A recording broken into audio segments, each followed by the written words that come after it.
On July 16th, Hugging Face, which is a code library for AI models, announced they were hacked and they suspected the hack was done by an AI agent. So tell me what we've learned about what happened since.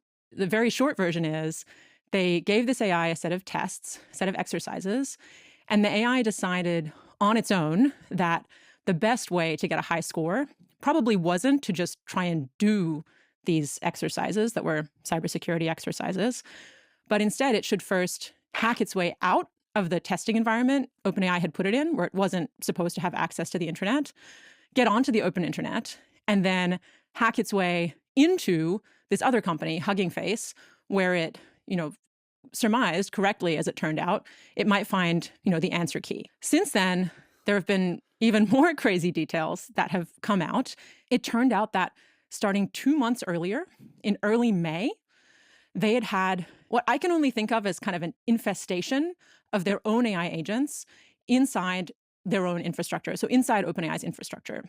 And they found out that for 2 months, many, many agents inside their infrastructure had been leaving notes for each other. They'd found a way kind of in the nooks and crannies of OpenAI's infrastructure to leave notes for each other with tips on how to hack their way out, how to get data they weren't supposed to have.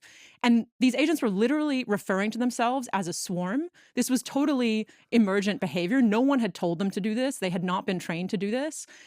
But they were using this service they did have access to, first to communicate with each other, and then ultimately to get out and to get onto the open internet. So it turns out that there wasn't just this one isolated rogue model.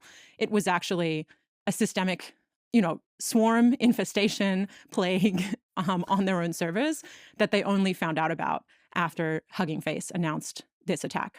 And I would just make an obvious point here. We still do not know what we do not know. Not just about Right. this incident. This is just a situation in which we happen to know that it happened through a somewhat, I don't want to say coincidental, but fortuitous series of events. We don't Yeah. know how many situations we don't know have happened. The way I saw one person put this was, if you see two ants in your kitchen, you don't have a two ant problem. Yes.